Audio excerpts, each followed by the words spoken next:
The Canucks. Roster cuts. Let's talk about who should be the final guys. Because the Canucks played the Coyotes last night, and I didn't watch the game. I was doing play-by-play for the Sockeyes. By the way, if you haven't seen it already, check my community tab. You can check out my play-by-play commentary demo.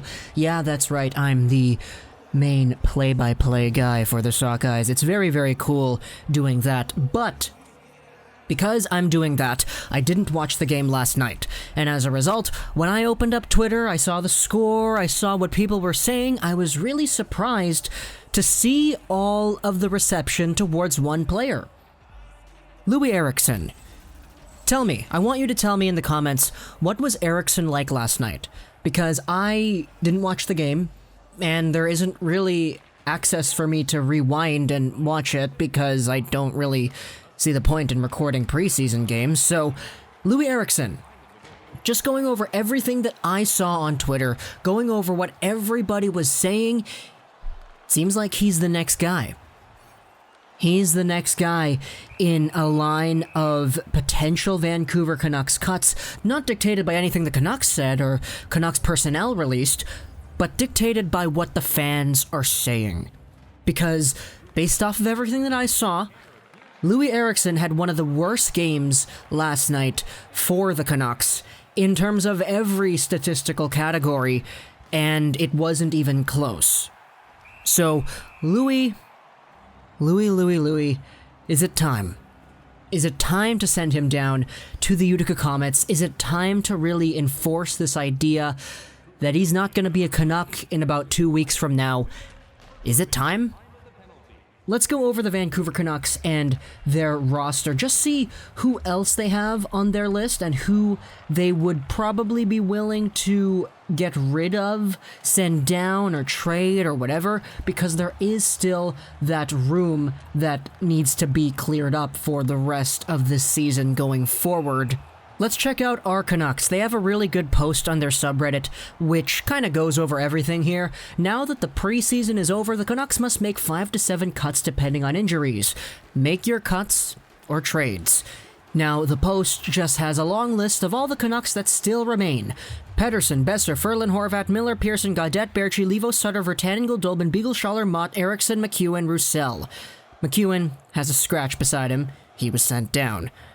On defense, it's Alex Edler, Myers, Tanev, Hughes, Ben Stetcher, Biega, Fantenberg, Brisebois, and Chatfield. Chatfield also with a scratch. Depending on Besser and Fantenberg's injuries, there may only be 5 cuts to make.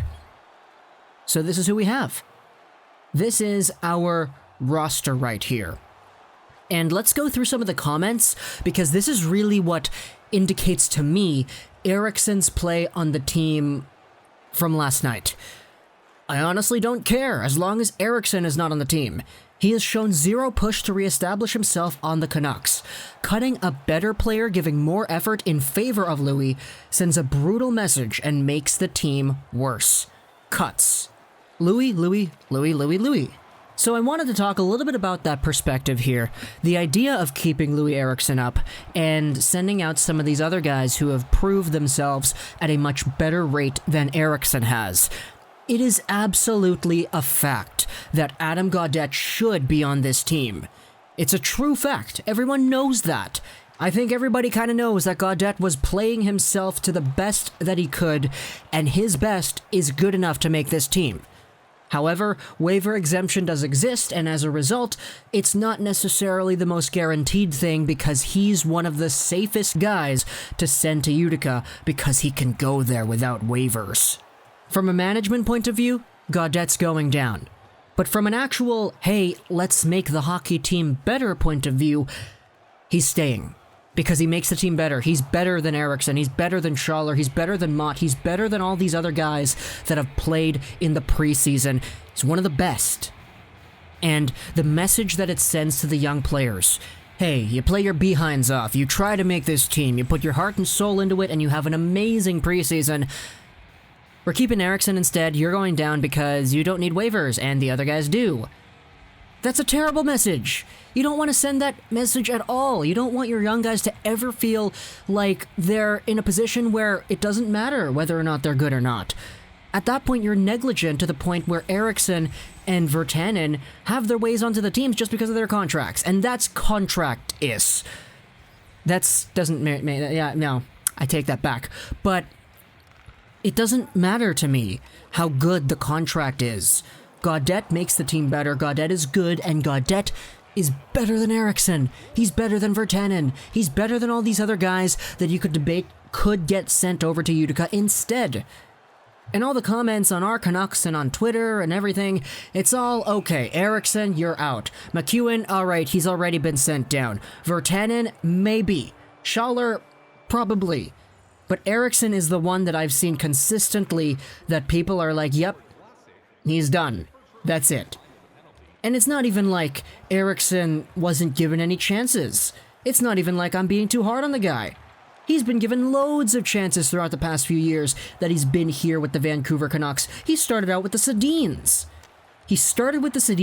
He played with Bo Horvat. He played with Pettersson at the beginning of the year last year.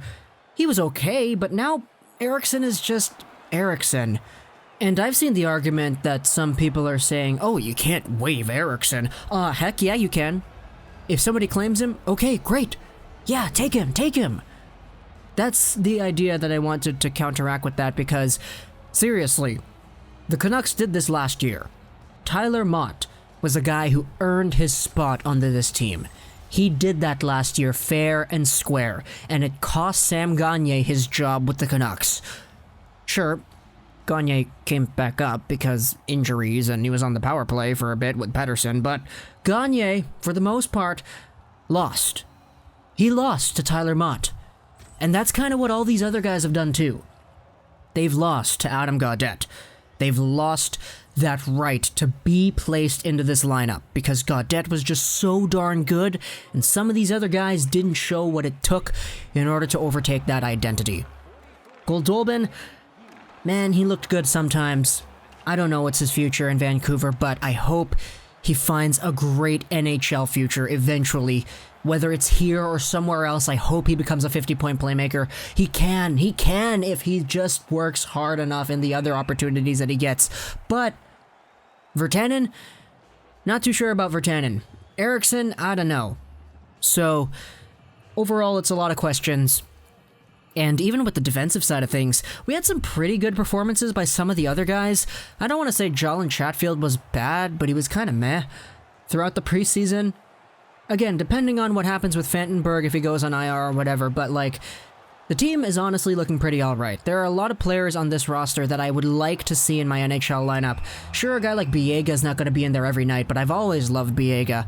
And as for the forwards too, there are some pretty interesting decisions that we have to make. This is kind of the point where all the weird ideas start entering your mind. Okay, we need to make a decision between Gaudette, Virtanen, and Goldobin. Hey, why not keep all three, have them form the third line, and we'll trade Beagle and Sutter and send down Schaller. This is where our video game franchise mode minds start to light up a little bit and we start thinking about it like that. Why don't we just trade Beagle, man? Like, okay, it doesn't really work like that. And at the same time, I don't really know how big the market is for bottom six forwards who are making $3-4 million a year. Yeah, it's a lot.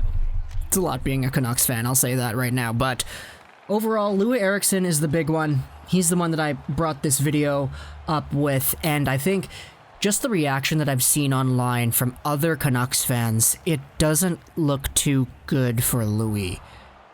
It really doesn't. I hope he eventually finds his way back. You know, he had 70 points a few times. If he does that again, that would be great. If it was with us, great. But, like, the effort, man. It's not even little things, Loui, anymore. It's like microscopically small things. Iota of things, and low probabilities of actually seeing these things that actually make him more valuable to a team than a guy like Gaudette. Gaudette, man, I hope he makes the team. I really, really do. If he doesn't, he gets sent down, like, it wouldn't surprise me, but, like, boy, it would send a bad message. I really think it would. That would not look good on the team. But overall, comment down below your thoughts, what I'm thinking about Eriksson, what you're thinking about Eriksson, Gaudette, and the status of him, and all that stuff as well. Hope you enjoyed this video, social and Bye.